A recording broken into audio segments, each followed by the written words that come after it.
to the Infowars Nightly News. It is Friday, September 20th, 2013, and I'm Leanne McAdoo. Here is a look at what's coming up tonight. Tonight, the House votes to reduce spending for Obamacare. Then, a loving liberal professor wishes death for NRA members' children. And less than half of Americans want stricter gun laws. That's next on the Infowars Nightly News. That kid, they're gonna murder that kid if we don't do something about it. I want to beat somebody's ass right now. And so our message to the United States Senate is real simple. The American people don't want the government shut down, and they don't want Obamacare.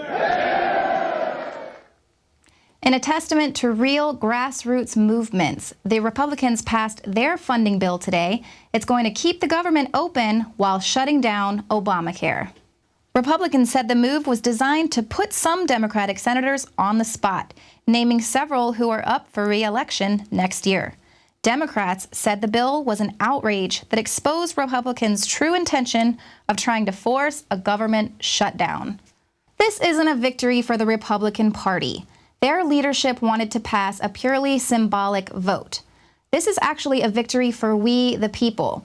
With the help of the authentic media, we got to the bottom of Obamacare and we realized we don't want it. So rather than allow Congress to pass a purely symbolic bill, we demanded a showdown. Now, in other news, could the mass shooting that took place earlier this week have been prevented? Aaron Alexis, like other mass killers before him, left a trail of telltale signs that were minimized, misinterpreted, or plain out ignored. The New York Times reports that daily logs kept by hotels Aaron was staying in detailed how on successive nights he knocked on doors to find these voices. He woke up a person in one room and frightened another so badly that she asked to move. Then came a call from his employer. A Residence Inn employee noted in a log dated August 7th that Brenda from the experts called regarding Mr. Alexis in 407. She explained that he is unstable and the company is bringing him home. The call from the company was placed 6 weeks before the mass shooting at the Washington Navy Yard this week, suggesting the company was concerned about his mental state, and it's raising questions about why he continued to be sent to Navy bases in different states to work on their computer systems. Now, Aaron Alexis complained to the police. He complained to his company. He complained to hotel employees. He really complained to anyone he could to get them to listen about these voices that were supposedly coming from a microwave machine. Was Aaron Alexis schizophrenic, or was it a psyop? As we're looking to the Navy Yard shooting, some strange evidence is turning up. Just before the shooting, Aaron Alexis purchased a shotgun. Not an AR-15, as Piers Morgan keeps telling people, but he purchased a shotgun, and he carved into the stock, "My E.L.F. weapon." They mentioned it as cryptic etching that said, "My E.L.F. weapon." Well, it wasn't cryptic to him. He's worked in this field. So he knew exactly what he was being targeted with. The voices he was hearing didn't tell him to go run amok at the Navy Yard. He went to where he perceived the weapons coming from. A lot of information is now surfacing about voices in his head. And the New York Times and other corporate media are painting a picture of someone who was insane but slipped through the screening process. But let's look at the timeline. Alexis was hired by the military subcontractor back in September 2012. On August 7th, the first incident of him reporting voices in his head was filed as a police report in Rhode Island. Then on August the 23rd, he goes to the VA emergency room in Rhode Island for sleeping pills. Those sleeping pills were trazodone. 5 days later, August 28th, he goes to a VA emergency room in Washington, D.C. for more sleeping pills. Just 5 days later, is he using them very heavily? Trazodone has been shown to have side effects of suicidal tendencies, panic attacks, depersonalization, and anger. The timeline shows that the first time Alexis heard voices in his head was August the 7th. So the question isn't just why or how he slipped through the screening process, but why the sudden onset of voices in his head. You know, you can't discount mental illness, especially being a physician. You've got to recognize that schizophrenics exist. For one, he's a little old. to just all of a sudden go schizophrenic. Bingo. Yeah, typically that's 34. Typically, it's like in your teens. 18 to 28. Yeah, typically. Army has something they call voice to skull. We got the Air Force using microwaves to create sounds at Brooks Air Force Base. We've got the Marine Corps with their Medusa project. We've got the State Department, as reported by the Washington Post in 2005, working on voices implanted in people's heads. So the military-industrial complex has been all over this. When you see something this wide, this is not just one little research project from one organization. Voice of God weapon, which is actually called SQUAD, or Silent Sound Spread Spectrum, was used in the first Operation Desert Storm. Let's go back to the August 7th report. There was a verbal altercation with an unknown party at the airport. He believes the individual that he got into an argument with had sent 3 people to follow him and kept him awake by talking to him and sending vibrations into his body. He said he first heard them talking to him through a wall while at the residence inn in Middleton, then packed up and went to a hotel on the Navy base where he heard the same voices talking to him through the walls, floors, and ceiling. Then he moved to a third hotel and was currently at the Marriott. He said 3 individuals are speaking to him through the floor. He said the same individuals are using some sort of microwave machine to send vibrations to the ceiling, penetrating his body so he can't sleep. He said he never felt anything like this, and he's worried that the individuals are going to harm him. The on-duty sergeant reviewed the report, and because there was a naval-based connection, reported the incident to the Naval Station Police and faxed a copy to them. They said they would follow up. What was revealed today by the New York Times is that the defense contractor contacted the hotel about his behavior. So both the Navy and the defense contractor knew about the voices in his head on August 7th, about 5 weeks before the shooting. And we know that a SWAT team was in place at the time of the shooting and told to stand down. Were the voices schizophrenia or a psyop? Being a medical doctor, I don't want to come across as everybody hearing voices is being victimized by technology. Certainly schizophrenia exists. For one, schizophrenia is not quite as common, I think, as the press has led people to believe. It's still, severe schizophrenia is still a relatively rare disorder. Most of the victims that I've worked with can pinpoint the day that they started hearing voices and the day that they noticed organized stalking, people following them around. Typically, schizophrenics are identified from 18 years old to 28 years old, maybe a little later in females, but almost always at a young age. If you talk to schizophrenics about what they're hearing, typically it's God or angels or deities, or garbled voices like you hear in a subway. The people that are being victimized by this technology are hearing the voices of people that are obviously watching them. Oftentimes they'll know the names of these voices because it's a two-way communication system. So they're hearing the people doing the surveillance talk to each other as well as talk to them. Typically it's their whereabouts in a room is being described, what they're dressed like is being described. So it's kind of a form of harassment then. Well, and that's exactly what the loose term for it is, electronic harassment. And the harassment over time will make you display signs of schizophrenia. When you go and tell people that you're hearing voices, we've been patterned to turnkey see that as schizophrenia and not even look to see if there's a legitimate source for it. A sudden onset of hearing voices later in life than typical for schizophrenics, believing he was being harassed, not talked to by God. No previous mental illness, friends surprised by his behavior. Could the voices in his head have been the same technology that the military-industrial complex is known to have been working on for over 15 years? For Infowars Nightly News, I'm David Knight. I want to clarify something. Are you saying that the medicine that they prescribed for him could have in some way been part of the reason why he acted out? Well, interestingly enough, one of the medications that he received does have a side effect that could, in fact, have been a problem. However, that doesn't mean that it was. And that's why we're asking the VA for a little more information as to what they prescribed, why they prescribed it, how much was prescribed. One person who refuses to blame psychotropic drugs is a University of Kansas journalism professor. David Guth says the blood is on the hands of the NRA, and he hopes in the future it would be their children who are killed. The statistics on gun control and gun-related deaths are readily available for anyone who wants to view them, yet there are still individuals who want to confiscate all firearms rather than address the issue of psychotropic drugs. Right now, 90% of Americans, 90%, Support background checks that will keep criminals and people who've been found to be a danger to themselves or others from buying a gun. I think Obama got his polls mixed up. He might have been talking about the 90% of Americans who didn't want a military strike against Syria, or the 90% disapproval rating the Americans gave Congress. The latest polls showing the number of Americans who want stricter gun laws is significantly lower than that.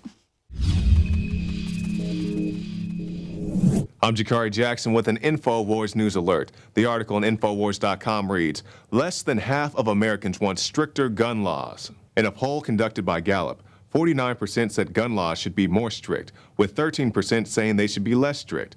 Those numbers have starkly changed from just 9 months ago. Perhaps this is due to Chicago, with some of the strictest gun laws in the country being deemed the murder capital of America.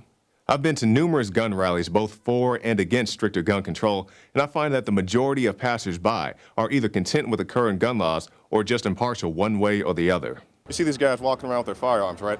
Does that alarm you in any sense? Not at all. Not at all? So you see these guys, they got, one guy's got an AK, one guy's looks like an AR over there, and that doesn't bother you one bit? Not at all. You can see this guy, he has a, big gun over there. And does that bother you at all? Does that make you feel scared? Oh, no. No? No, not at all. Chilling out. Yeah, see, he's feeling good. You feeling safe? You see this guy? Oh, you said, it does make you feel safe. Hey, does it bother you at all if these guys are out here with their guns? Hell no. No, it doesn't bother me at all. Not one bit? Not one bit. Excuse me, miss, does it bother you these guys are out here with their guns? With their guns? Yeah, look, the guy, turn around, let her see your gun. Yeah, a little bit. A little bit, but you see you got the troopers over there to protect you, right? They have guns too. Yeah. Guns freak me out. Sir, what do you think about all these guns out here? I don't know, man. You don't know? Excuse me, what do you guys think about all these guns out here? We're European, we're not the right person to ask, I don't think. I just worry about those who don't know their gun carrying it around. And what about someone you, like me? I feel the same way. My brother's big on the right to bear arms. And the people who I find who are for stricter gun control want much more than reasonable measures. I'll be brief. First of all, to the gentleman that's dying for attention, someone needs to inform him that there is no gun ban currently. But because of the work that we're doing here today, we will make your side legitimate shortly. Stop by the Infowars shop and pick up a Come and Take It t-shirt to let them know you're not giving up yours without a fight. I'm Jakari Jackson, and this has been an Infowars News Alert. This is my rule book. This is the United States Constitution. And it says a well-regulated militia being necessary to the security of a free state, the right of the people to keep and bear arms shall not be infringed. Do you have any comments to that, sir? Nope. You are all for it. I'm all for it. You're all for infringing on people's rights? I'm all for the Second Amendment. Until you put a guy in jail. Coming up after the break, mega banks are still committing massive crimes. And then Gigi Ernetta is going to be speaking with Mark Blaxill of the Canary Party. They are a group standing up against the National Childhood Vaccine Injury Act, which is a law that actually protects the vaccine makers and not the vaccine takers. Now, if you've enjoyed this so far, become a member of Prison Planet TV. Your subscription allows you to share your username and password with up to 10 other people. Share the transmission. We'll be right back.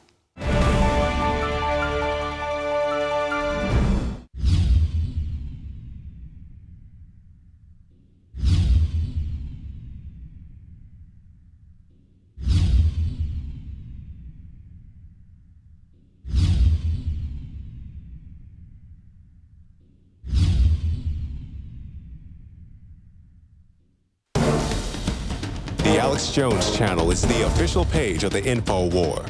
But don't miss what's happening on our other channels. The Info Warrior, with the week's best videos. Prison Planet Live, where Paul Joseph Watson gives his expert analysis. And keep up with the rest of the InfoWars crew on our other pages. All of our videos are available to repost for educational purposes. See the sidebar of the Alex Jones channel for the subscription links. And remember, you can always find our videos in the highest quality by becoming a member of PrisonPlanet.tv.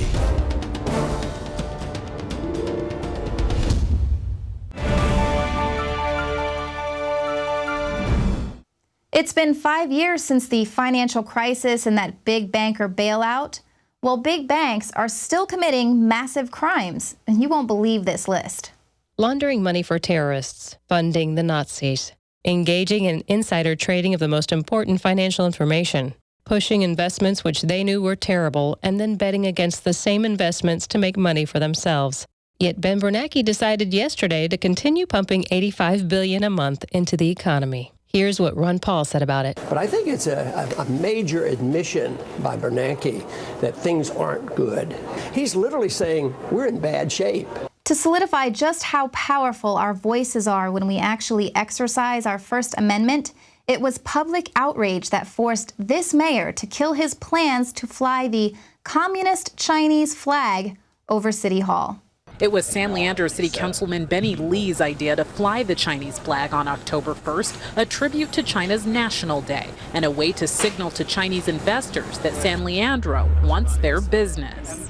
The spirit of partnership allows us to grow much quicker. Economist Greg Autry charged that the city had been corrupted by the lure of Chinese money, adding that San Leandro was seeking to partner with a regime that has killed more people than any other on Earth. Considering the fact that the Chinese are now showing a keen interest in joining the Trans-Pacific Partnership, San Leandro isn't the only one who wants to partner with communists. The trade pact that's being fast-tracked by the Obama administration, largely in secret, may signal the absolute end of Buy American and the total takeover of global banks and corporations. There's another opportunity to occupy as members of the TPP are meeting in Washington right now. Now, coming up after the break, Gigi Ernetta is going to be speaking with Mark Blaxill of the Canary Party. They're standing up for victims of vaccines. We'll be right back. Now you can watch the Infowars Nightly News streaming live as it happens for free. Check it out at Infowars.com/show.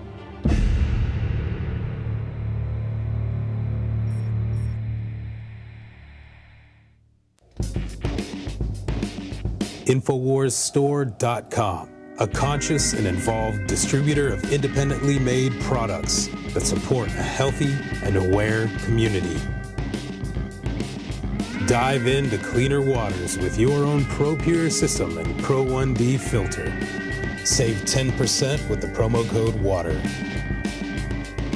We've handpicked a veritable treasure trove of the best non-GMO seed banks on the market. And our selection of films showcases a wealth of knowledge outdone only by our books. Check for combo packs to multiply your savings. Wear your colors proudly with one of these conversation starters. Now available in pink. Get prepared and fund the revolution at Infowarsstore.com.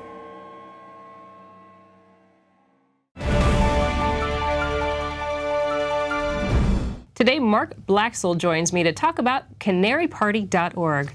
Mark, thank you so much for being here today. Thanks, Gigi. It's great to be on. So tell us about canaryparty.org. Well, Gigi, the Canary Party is a movement that was created to stand up for the victims of medical injury, environmental toxins, and industrial food. And we're really concerned about the just horrible explosion in childhood illness, vaccine injury, chronic illness across a number of population groups in America. And we're trying to do something about it. When did you get involved with the canaryparty.org? Well, we've only been at it for a couple of years. I've been involved in activism for longer than that. I have a daughter who was diagnosed with autism about 15, 16 years ago, and so that was the wake-up call for me. I started just trying to do the normal things that a responsible parent would do. I got involved in science policy. I wrote some scientific papers.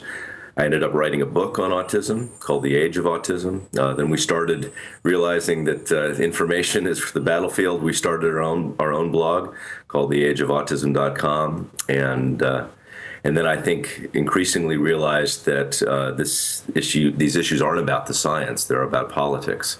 And we are fighting with pop guns against a lot more powerful people.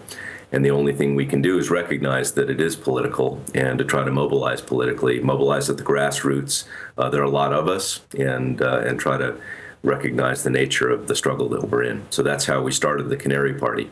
And we've only been at it for a short while. At what point did you notice that the vaccines were actually causing a problem? When did you have that awakening? Was it one particular thing that hit you? Well, the awakening, Gigi, was, when your own child is injured, and when she was born perfectly normal and developing beautifully and developing speech and socialized and all that sort of thing. And then when you see your child go away, and then you get just almost it's not a death sentence, but it's a sentence of lifelong disability when you get a diagnosis of autism. That's a wake-up call. At what age did that happen? We got the diagnosis when she was about 2 years, 9 months. Wow. But, she started to regress about a year or more before that. And then I think the thing you do as a medical consumer, you instantly mobilize and you say, what can I do for my child? And you go to all the usual suspects. You go to your doctor, you try to find the world's best experts. And the thing that you quickly realize if you're in the autism world is that all the world's greatest experts, and you put that in quotation marks, have no idea what they're talking about. They're pitching a story about autism and what's going on that is in total conflict with all the facts. They would tell us that it was genetic, that it was all in the brain, that there was nothing to do, there was no hope, there was no recovery. And if you reach out and just learn from your fellow parents, very, very quickly you learn that everything about that story was wrong. Most importantly, that there was a crisis, that rates of autism had exploded. My daughter was born in 1995, and I was in the middle of just an explosion of autism cases. And what you realize then is that the narrative doesn't include the idea that something must have happened to this generation of children, that you don't get a genetic epidemic, that when you see doubling, tripling, tenfold, 100-fold increases in the rate of autism, something must have happened. And then you ask the obvious question, well, what could it have been?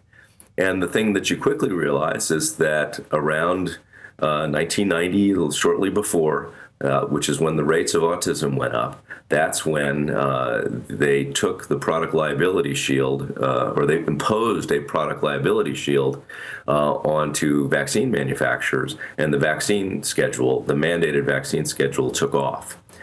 So that was sort of, you take a deep breath and you say, oh my Lord, that is so controversial. These people have so much power. They're going to fight this very hard. But that was my personal wake-up call for when I suspected the role of vaccines and their ingredients. Was there one in particular that seemed to make it worse, or is it just a matter of volume or age? Well, I think there's one ingredient, Gigi, that's particularly terrible, which is ethyl mercury. Organic mercury is one of the most toxic substances on the planet. I think it only trails plutonium. And they had it and still have it in vaccines that are injected into pregnant women and infants. And there's nothing more toxic that you can possibly imagine in your body being injected. That's a bad one. And then I think you just look at the overall intervention. Childhood, the childhood immune system is something that has been developed over thousands and thousands of years as we've evolved. It's a very delicate balance. It's one of the most sensitive and important organs that we have. And we've decided as a health policy to impose this massive human experiment, which is this explosion in the intervention in childhood immune development. And we've never tested that intervention for safety. It's kind of nuts. So I think the overall intervention and the explosion into this bloated childhood vaccine schedule that we've got is also pretty suspect as well. Is there something in particular that they tell you, oh, you have to have it by this age because? Is there some kind of rhetoric that they're using? I mean, what's the hurry to have an infant vaccinated like that? Well, they tell you that you have to get everything right on time. They don't discriminate. Once you get a vaccine on the schedule, they're all in. They don't make distinctions about which one is more important than any other.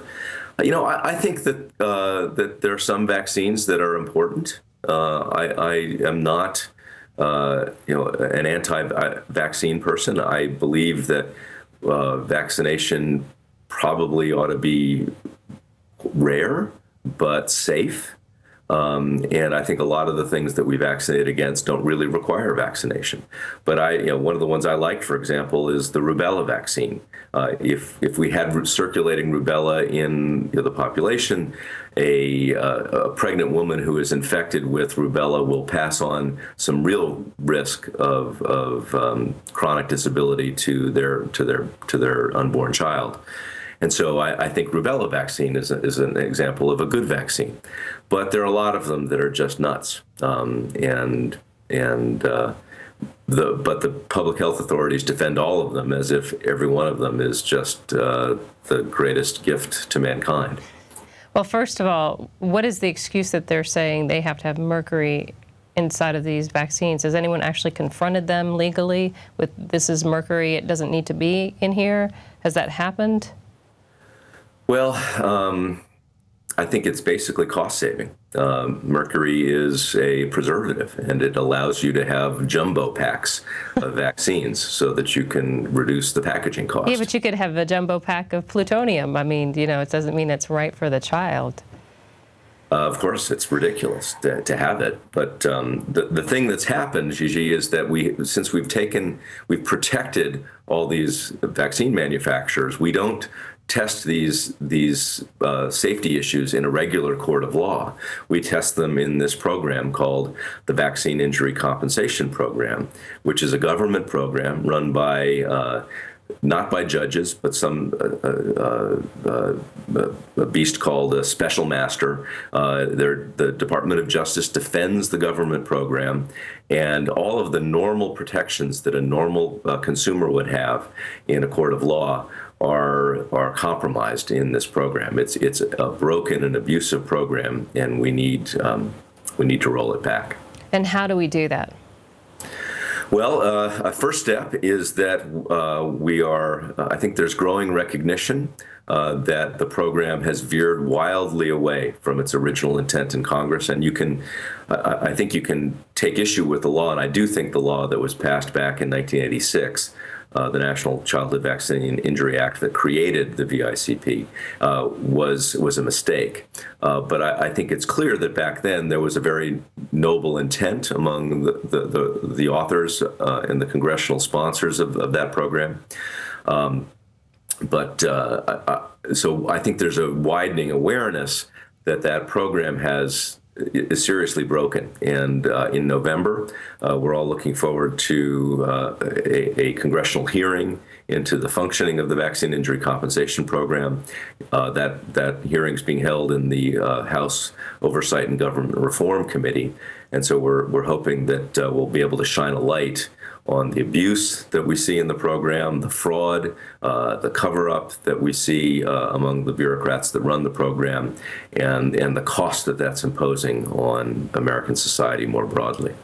And that act that was put in place in 1986, I believe it was, is there not any way to reverse it?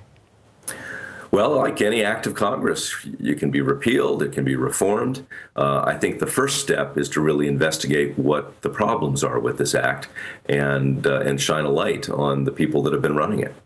Well, I suppose the best thing to do then is to create a Protection for the Citizens Act so that you can at least stop the vaccines from going out. Well, I think anytime you create a special protected class of product, you put at risk the well-known protections of courts of law and a free market. What we have here is the furthest thing in the vaccine market or in the vaccine program from a free market. We have the federal government researching and approving vaccines. We have them mandating vaccines, requiring them for entry into the school system. We have them covering the backs of the vaccine manufacturers if they do in fact cause injury. And so everything about this product is as far away from free choice, free markets, free rights of consumer redress that you could possibly imagine. Mark, thank you so much for being here today, and we look forward to hearing what happens in November. Thank you for having me. If you want to learn more about the vaccine epidemic, go to InfoWarsShop.com and check out this combo pack. It is the Greater Good DVD and the Vaccine Epidemic. It's a book, and you can get both of them together at InfoWarsStore.com. I'm Gigi Ernetta. Thank you for joining me on the Infowars Nightly News, and don't forget, next week at 7 p.m.